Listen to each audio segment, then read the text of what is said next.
CodeNEXT. It's on the lips of everyone that lives in Central Austin, and it's kind of a big controversy here, and I don't think anyone has really tackled it on Facebook Live, so we're going to look at that today. I'm joined here by Matt Edwards, my associate at Spyglass Realty. How's everybody doing? Welcome to episode number 1 of the Experience ATX show, and we're going live. We didn't rehearse, so this is going to have some bumps in it. Yeah, so stay tuned. This is our first attempt at this. We're going to be looking at design trends, real estate news, and economic trends relevant to Austin. We'll interview local entrepreneurs, business leaders, and politicians. And we've already got one big politician lined up for the first of the year, so stay tuned for that. Yeah, and in today's interview, we interviewed Francisco Arredondo, owner of North Arrow Studios, a Austin-based architecture firm, and we take a deep dive into CodeNEXT, which is the Austin City Council change for the current zoning laws, which have not been changed for some 30 years now. So, and Ryan did that interview yesterday, so we pre-recorded that, so we're going to add that in here in just a few minutes. But before we take you there, I've got a couple questions for Ryan just to kind of hopefully bring myself and you guys up to speed on what exactly CodeNEXT is. Ryan, there you go. What exactly is CodeNEXT? So CodeNEXT is a proposed change to the zoning laws, and it started with Imagine Austin in 2012, and it basically goes into the allowing for more density, affordability, and encourages public transit. But let's take a look at our interview yesterday with Francisco and let him explain it best. With Francisco with North Arrow Studios, a architecture firm in Austin, and we're here to talk about. Before we do that, Francisco, can you give us a little history about yourself and where you came from?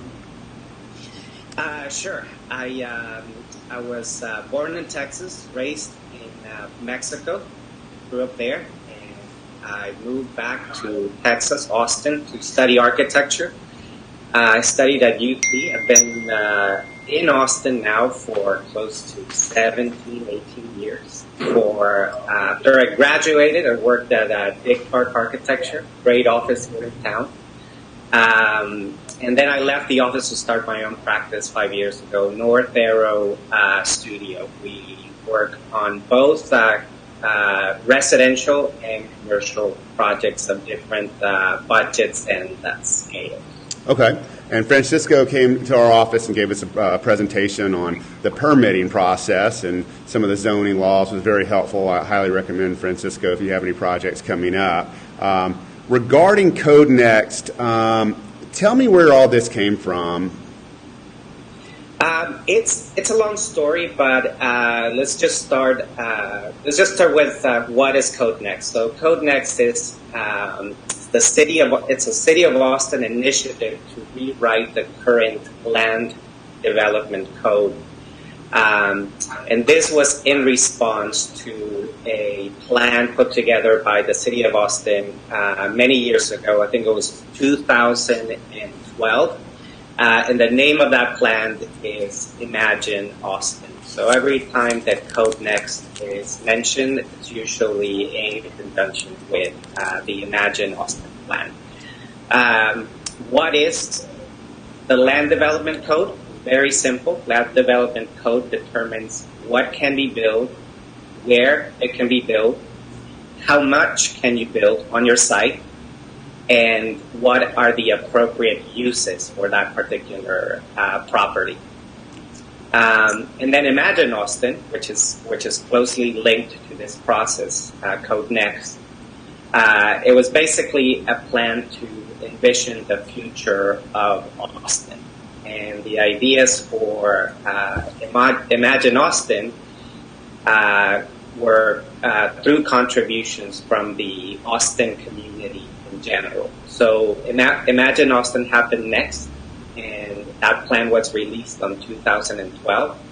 Some years went by, and after that it was decided that the city the current land development code needed to be revised. And that's how we ended up with this process that we have right now called CodeNEXT.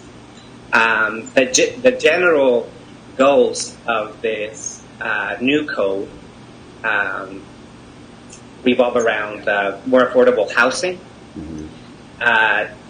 densifying central Austin through development, reducing traffic, and another one of the goals was to create overall simpler city code. Gotcha.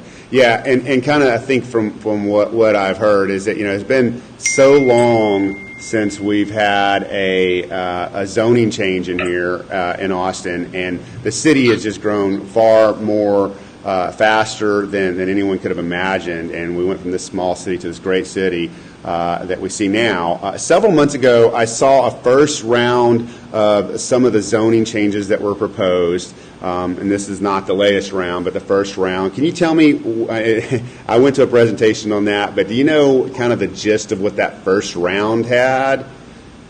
Yeah, maybe I'll give you two examples. One of them is the report that was put together by AIA Austin. And then the other one, more personal example of a very kind of small experiment that we conducted in our office to try to understand the implications of the first draft of CodeNEXT. So what AIA found, and this was through a very well-organized, large charrette that included, of course, architects, civil engineers, structural engineers, realtors, and basically they all got together and they all got different properties to work on and tried to develop the property based on the first draft of CodeNEXT. And what they found were inconsistencies in mapping. In general, created unpredictable development patterns that seem to work against the original goals of Imagine Austin and CodeNEXT. And we talked about that briefly, but mainly it's a more compact, dense community, and also better connected communities through density in public transportation. So that was one of them, inconsistencies mapping. Also, there were prescriptive form-based regulations that were too strict. So what does that mean? That means that basically when it comes to certain type of buildings, on designing a building from scratch, be it for a residential or commercial property, there were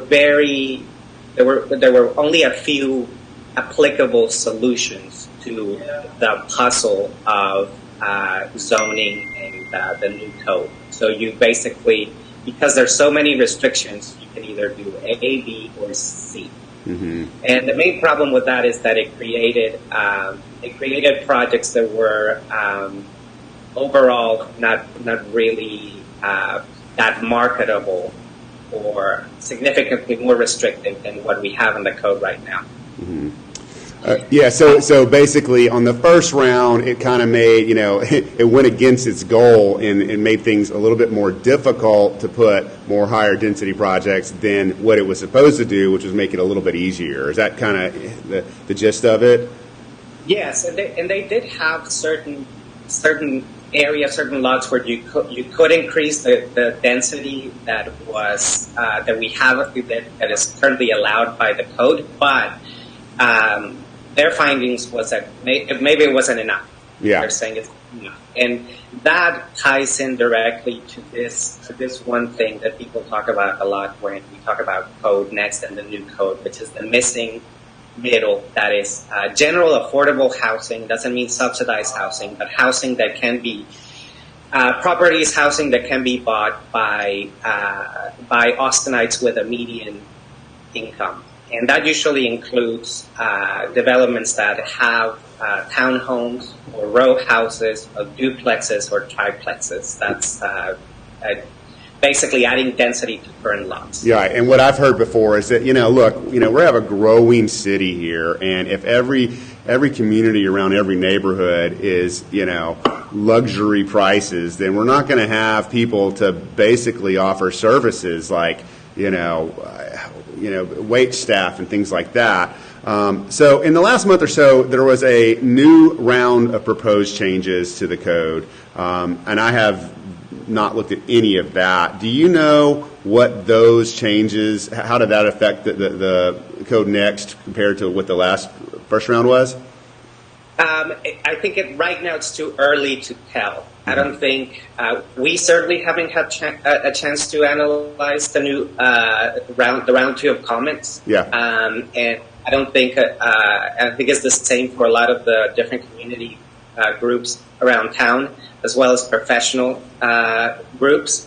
What we did find out there was a study put together by a consultants from the city of Austin, and according to their calculations, this round number two of the CodeNEXT would significantly add affordable units as well as increase density. But again, there's still there's skepticism because these calculations haven't really been put through the test by other groups in the city. Even city council members expressed skepticism about this. The what calculations? And according to me, what calculations were they? and according to me, these were just calculations put together by one of the hired consulting groups by the city of Austin. Okay. So it's almost it's paid by the city of Austin. City of Austin is putting forward CodeNEXT, so it definitely needs some checks and balances, right, to figure out if this is true. And then the other question, even if the numbers are correct, some people, is it going to be enough? Mm-hmm. Is it too much?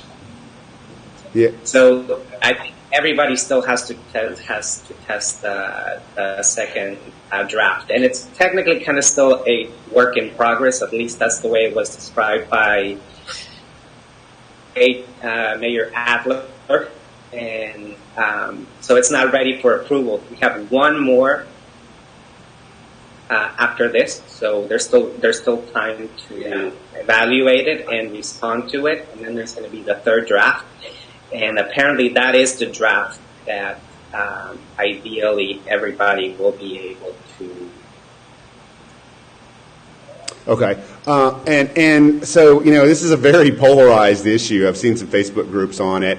Do you know what the different positions are for, I know it's kind of, what it seems to me is it's the neighborhood groups. I've seen some people in the Bolden Creek neighborhood that spoke up in some of the cities, and some of the meetings against, some of the proposed changes. Do you know what the size, the pros and the cons of each side are? Well, particularly, we know what the city is. It's affordability, it's density, it's more of a change to the mass transit system. What is the opposition to that? I mean, what is their argument against these changes?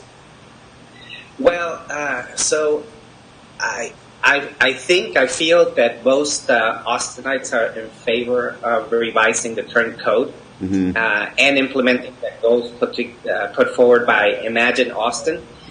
But most individuals and community groups have different and really competing concerns about the code. And they do revolve around affordability and density, and you end up with just like you said, there's a vision for what Austin should be in the next decades. Yeah. Sometimes that runs, and it's coming from the entire community, but at the same time, that vision can compete with the individual neighborhood plans. Yeah.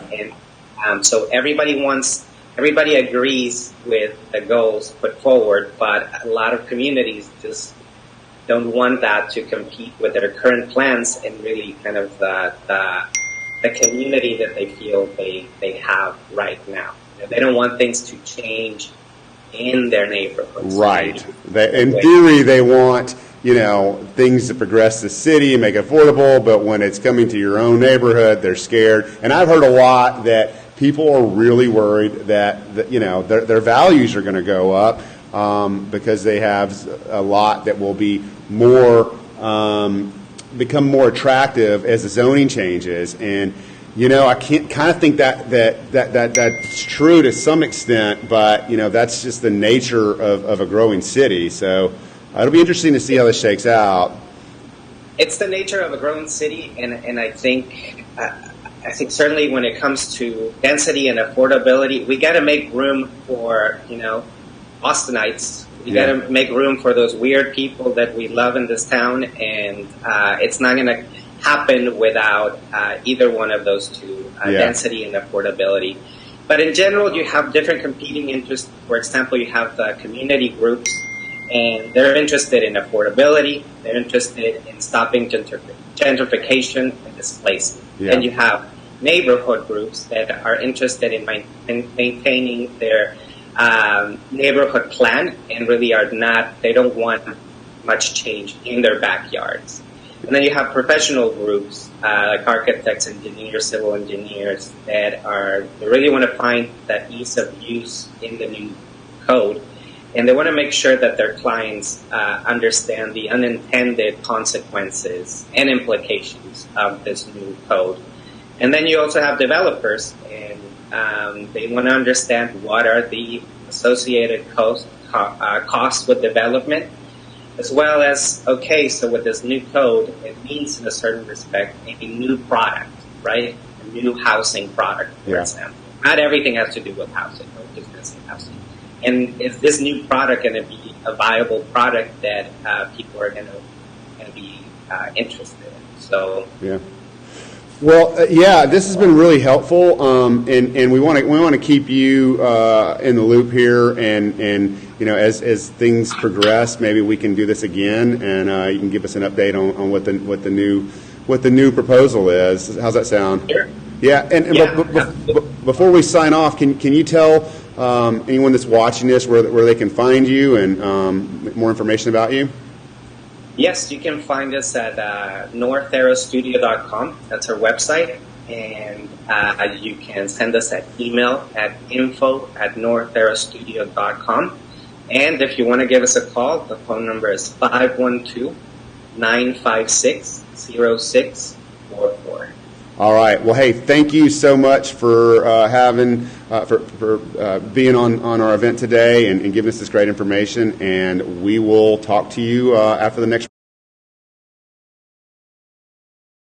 Hey guys, so that was Francisco Arredondo with North Arrow Studio, and special thanks to him.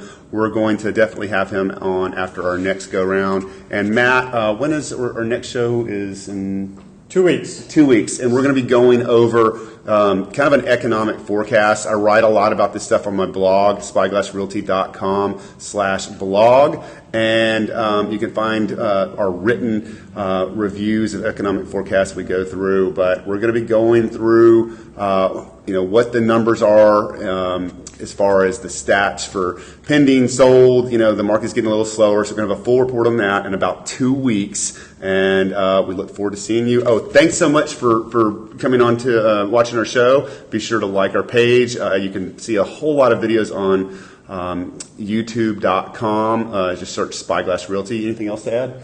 Yes. So the goal of this show is to be a weekly show every Thursday afternoon where we come to you live, whether it's an interview or just Ryan and I talking on a certain topic. We would love to have you guys engage with us. Leaving comments, asking questions, and if we get enough questions, we'll even do like maybe a special Q&A show. The idea is to come to you live every Thursday about 2 p.m. Next Thursday we have an event to be at, and so we're not going to be able to make it. That's why we're having a 2-week delay, but we've already planned about 3 months of shows, so we're dedicated to this, and we really want you guys to interact and ask questions and see where this thing goes. Yeah, and thanks for reviewing Brad Youngblood, guy I grew up with. Thanks, and Melissa Giles. Thanks for the thumbs up, and we'll see you in about 2 weeks. Have a great weekend.